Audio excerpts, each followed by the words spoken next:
bom dia, alunas. Sejam todos muito bem-vindos a mais um Se Liga na Educação. Eu sou a Débora, professora de Química, e hoje o nosso tema da aula é misturas. Vocês podem já ter visto alguns desses conceitos lá no Fundamental, então nós vamos retomar e aprofundar um pouco mais, ok? Bom, antes de entendermos o que seria uma mistura, vamos pensar no que funciona antes da mistura, no que seria a substância.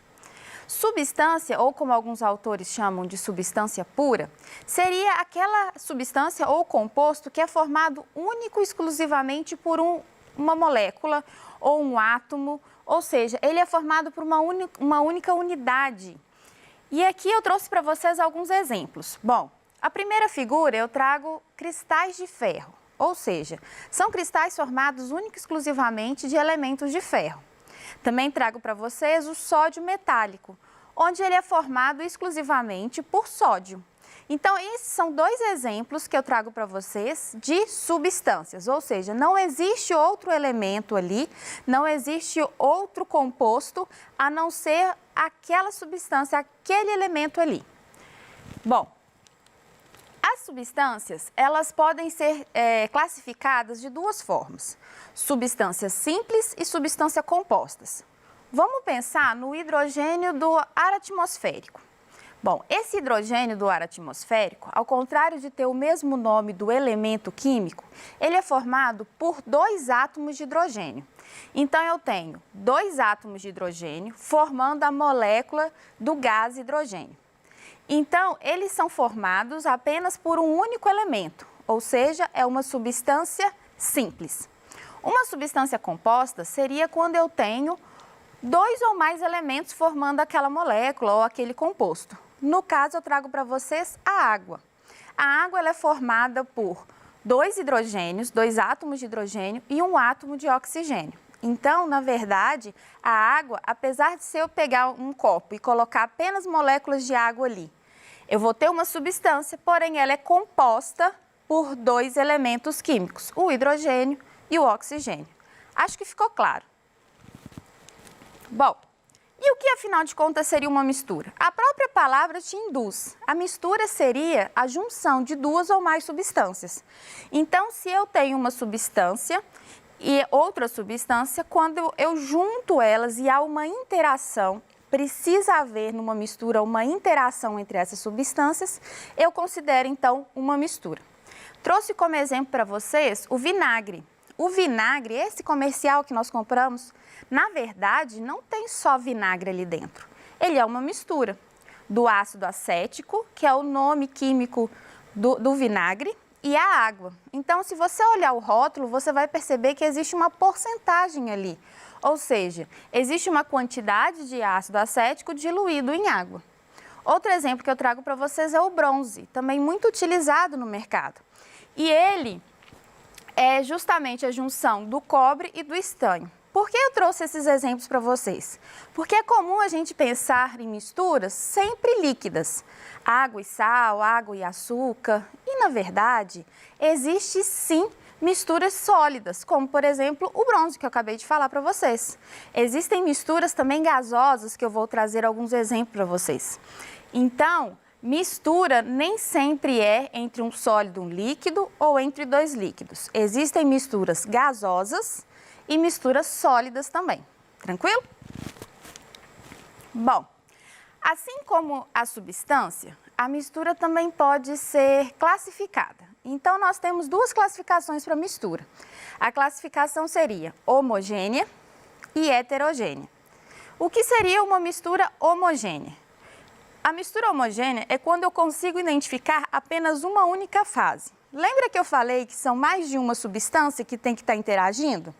Se nessa interação eu só consigo visualizar uma única forma de se apresentar, ou seja, eu olho para ela e só vejo uma única forma de se apresentar, então ela só possui uma única fase. E a heterogênea? A heterogênea seria o contrário. Então, a heterogênea é quando eu consigo identificar duas ou mais fases. Tranquilo? Vamos passar devagar por cada uma delas para ficar bem tranquilo no entendimento. Bom, mistura heterogênea, como eu disse, vai apresentar mais de uma fase.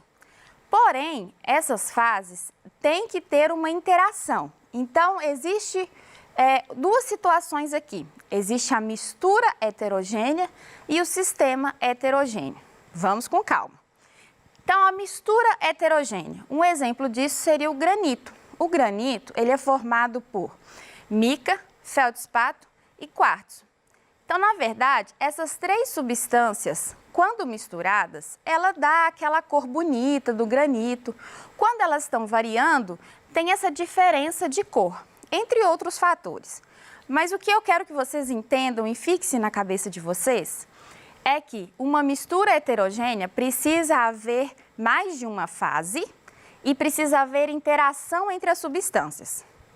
Tá, mas vocês já viram várias vezes exemplos de mistura heterogênea aonde nós temos água e óleo e onde nós temos também água e areia, por exemplo. E, na verdade, não existe uma interação entre água e óleo e nem a água e a areia. Então, nesse caso, nós chamamos de sistema heterogêneo. Mas, afinal de contas, o que seria um sistema? Sistema, vamos imaginar que eu queira descobrir a quantidade de gado produzido no mundo. Então, o meu mundo é o todo. Mas, se eu quiser descobrir qual é a produção de gado apenas no Brasil, então, o todo passou a ser agora apenas uma parte. Então, sistema é quando eu tenho do todo uma única parte que eu quero analisar. Então, por exemplo, o meu sistema agora é a água e o óleo. Então, na água e no óleo, eu consigo ver nitidamente a faixa do óleo e a faixa da água. Então, dessa forma, eu consigo ver, então, duas fases líquidas. Dessa forma, então, eu tenho um sistema heterogêneo. Tranquilo? Bom, e mistura homogênea? Mistura homogênea é quando só podemos ver uma única fase. Normalmente, trazemos para vocês exemplos de um sólido diluído em água. Sal e açúcar diluído em água, por exemplo. Mas eu quero trazer alguns exemplos um pouco diferentes. Sim, trouxe em gráfico. Eu sei que aluno não gosta de gráfico, mas é algo importante que precisamos entender no nosso dia a dia. Então, olha só, a composição do ar atmosférico, esse ar que você respira, bom, ele não tem só oxigênio. Na verdade, existem diversos outros compostos que você não consegue diferenciar. Mesmo que eu faça uma análise, pegue aqui um copinho e coloque um microscópio aqui, eu não vou conseguir fazer uma diferença de qual é essa composição, porque o ar é uma mistura homogênea. Bom, nesse gráfico nós verificamos que 60% do nosso ar é formado por metano, 32% dióxido de carbono. Esse dióxido de carbono é o gás carbônico, esse que você solta ao respirar, que sai do escapamento de um carro, de um caminhão, que sai das chaminés das fábricas. Então, esse gás representa 32% de todo o ar atmosférico. 4% representa o nitrogênio, o hidrogênio representa 1%, o sulfeto de hidrogênio 1% e o oxigênio, que grande parte dos alunos acha que é a maior parte dos gases, ele é só 1% da composição do ar atmosférico. Então, dessa forma, eu provo para vocês que o ar atmosférico é uma mistura homogênea. Bom, um outro exemplo que eu trago para vocês também é a concentração do mar, da água do mar. Então, ao contrário do que a gente olha normalmente, a água do mar, ela também é uma mistura. São vários minerais que estão diluídos nela. Assim como a água da torneira, a água filtrada, a água que vem direto da Copasa ou de qualquer outra fonte, existem minerais diluídos nela. E eu trouxe aqui para vocês um gráfico mostrando que a água do mar possui 85%, o responsável seria cloreto e sódio, que é justamente o cloreto de sódio, o sal de cozinha que chega nas nossas casas. Grande parte desse sal é retirado da água do mar. E também nós temos sulfato, magnésio, cálcio e potássio. Então, a água do mar, sem considerar a sujeira, os plásticos e tudo mais, também é uma mistura homogênea, ok? Bom, Então, vamos fazer uma recapitalização aqui rapidinho, tá bom? Então, vamos lá. Substância. Então, a substância é formada apenas por uma substância. Ela pode ser simples ou composta. Tem apenas um elemento químico, ok? Quando ela é simples. E quando ela é composta, ela tem mais de um elemento químico. Aqui eu trouxe como exemplo o gás oxigênio e o gás nitrogênio, que são formados por átomos de oxigênio e átomos de nitrogênio. O fósforo, por exemplo, também presentes em fertilizantes, ele é formado por 4 átomos de fósforo. Então, já tem um pouquinho aí de diferença. Bom, na composta eu trouxe para vocês como exemplo a água, que eu já havia dito, o gás carbônico, que é o CO2, e o ácido para vocês. Então, na verdade, isso daí são as classificações da substância. Uma coisa importante é que as substâncias, ela tem como se fosse uma impressão digital. O que é isso? Elas têm classificações, ou seja, têm propriedades típicas dela. Quais são essas propriedades importantes? Seria a temperatura de fusão, temperatura de ebulição e a densidade. Então, cada substância existente na Terra, ela tem essa propriedade específica. Quando eu faço uma mistura de mais de uma substância, essas propriedades passam a ser variáveis, porque vai depender da concentração de cada uma dessas substâncias interagindo.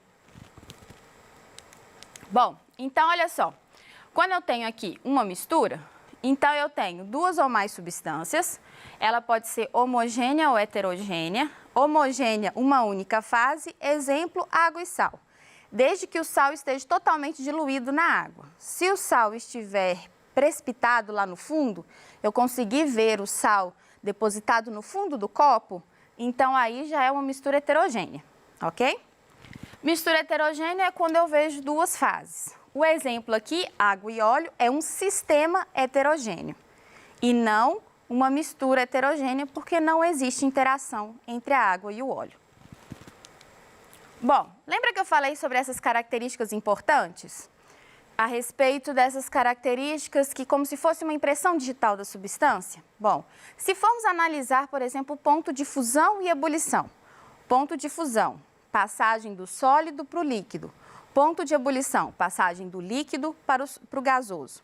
Então, essas constantes, ou seja, esse gráfico, eu preciso ter um patamar, uma reta, nesses 2 pontos. Então, olha só, essa daqui é um gráfico de aquecimento, onde eu tenho bem fixamente o ponto de fusão e o ponto de ebulição bem fixo, ou seja, é uma reta, é um patamar, ok?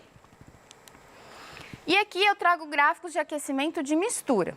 Esse último, que está mais à esquerda, vocês vão ver que tem uma variação no ponto de fusão e ponto de ebulição. Isso quer dizer que tanto a mudança do sólido para o líquido, quanto do líquido para o gasoso, existe uma variação e não um patamar. Existem 2 casos específicos onde existe uma variação dessa realidade. Quando que é isso? No primeiro gráfico, quando existe um ponto de ebulição reto, quer dizer que é uma mistura azeotrópica. Ou seja, no ponto de ebulição, essa mistura se comporta como uma substância. Porém, o ponto de fusão continua sendo uma faixa, ok? E a outra, quando o ponto de fusão ele se apresenta de forma reta, eu tenho uma mistura eutética. Então, quando eu tenho uma mistura eutética, é quando eu tenho o ponto de fusão se comportando como uma substância. Fora esses 2 exemplos, que são exceções à regra, a maioria vai se comportar como o terceiro gráfico. Todos eles vão se comportar variando uma temperatura, ok? Tanto de mudança de sólido para o líquido, quanto do líquido para o gasoso. Bom, agora eu quero trabalhar com vocês uma questão que vai auxiliar a gente a interpretar melhor essas questões que vim trabalhando com vocês, ok? Então, vamos ler com calma o exercício. Foi de um vestibular que foi tirado. Observe a representação dos sistemas 1, 2 e 3, seus componentes. O número de fases de cada um deles é. Então, olha só, no primeiro sistema eu tenho óleo, água e gelo.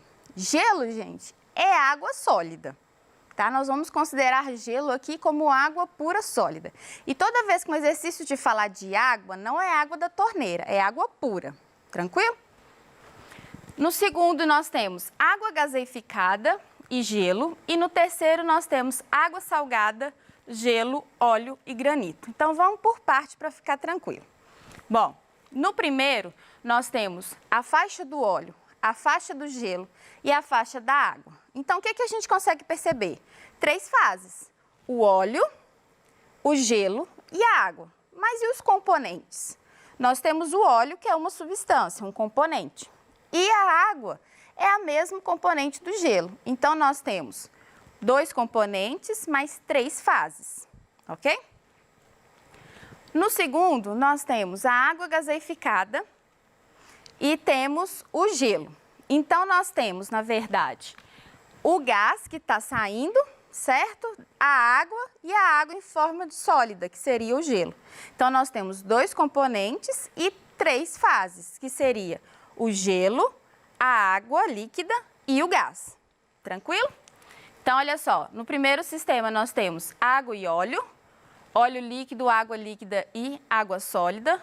No sistema 2, água e gás. Bom, já deu spoiler do terceiro, né?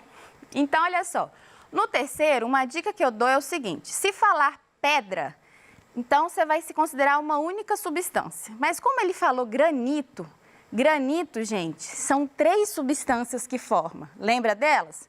Feldspato, mica e qual que é o outro? Quartzo, muito bem. Então, olha só, eu tenho água salgada, ou seja, eu tenho sal e água.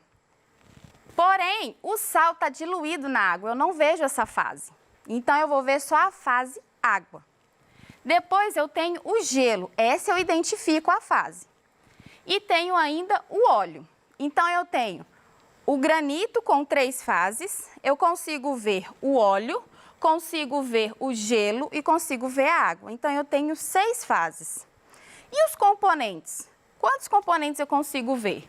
Quantos componentes fazem parte? Então, eu tenho os 3 componentes do granito, eu tenho o sal, a água, o gelo é a mesma coisa da água e o óleo. Então, eu tenho 6 componentes e 6 fases.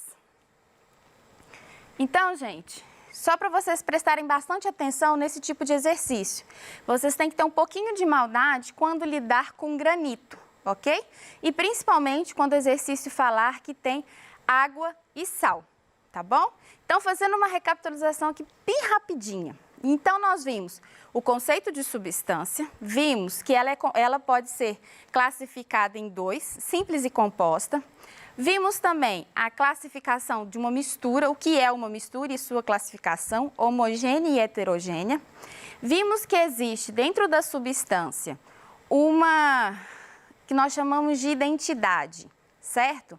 Então, essas características, ok? E vimos isso através de gráficos. E ainda vimos também esse exercício, que é justamente a junção de todo esse conceito que nós aprendemos, ok? Então, eu quero agradecer vocês, quero incentivar vocês a estarem estudando. Se você já viu esse conceito de forma presencial, dê uma relida no conteúdo, dê uma relida no material. Se você ainda não viu esse conteúdo, por favor, dá uma olhada no livro didático. Se você tem acesso a outras fontes, dá uma olhada. Eu quero incentivar vocês a estarem estudando. Estamos passando por momentos difíceis, mas é importante vocês manterem o foco e manterem a disciplina de estudo, ok? No mais, eu quero agradecer a todos pela presença nessa aula. Quero agradecer esse movimento enorme que está acontecendo, que é justamente de fazer vocês continuarem a estudar, isso é muito importante. E quero deixar aqui o meu grande abraço virtual a todos vocês, agradeço e até mais!